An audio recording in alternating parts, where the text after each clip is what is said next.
Hey, thanks for being a part of the conversation. This is Forest Stories. I am the Poet in the Forest, a children's series that I penned out in the 1990s. Now, none of it would be possible if it wasn't for this forest right here in South Charlotte, North Carolina. I talk about it so much that I thought maybe it's time that you get to know what has inspired me for 30 years. Thanks for being a part of the conversation. Welcome back to the forest. July 11th, 1993.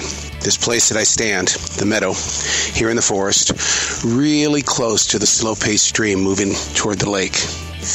This is where we shared our wedding vows, where we didn't promise anything, we guaranteed it.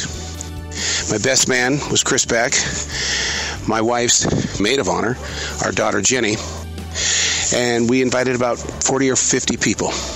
Most of them were radio people, because I was doing terrestrial radio at the time, and the rest were family and friends that had traveled several miles, some from California. But in this place where I presently stand, the wedding area, I remember Lee sharing her personally written vows, and it was so funny because it was very difficult for her to even get into those vows, that her heart was touched by the moment of so much love from anything and everything that was around us. It was, and we laugh about it even today, 32 years later. We had two very special visitors, birds. My cockatiels, they were part of the wedding as well. And they sat next to a man-made little pond that we'd created because I was trying to do whatever I could to stop the erosion. And I thought, the rainwater will run into here. Well, you know what? That's my inexperience talking.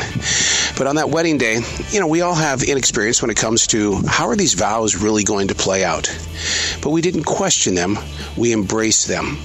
And as I stand on this place where we said, I do guarantee you, over and over again, I turn to look to see how the land has changed so much, especially from the past heavy rain that we had with all the different flooding. The pond is no longer there. The creek is much different. It's moving in a different direction. There is no green grass on this cold day because the day that we got married, July 11th, 1993, it was 102 degrees.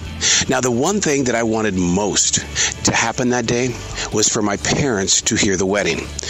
But in 1993, cell phones, they weren't an everyday thing. They weren't part of our lives. They were there, but they just weren't part of our lives. So my mother and father celebrated their anniversary on the same exact day, on the day that we took our first step into a brand new beginning.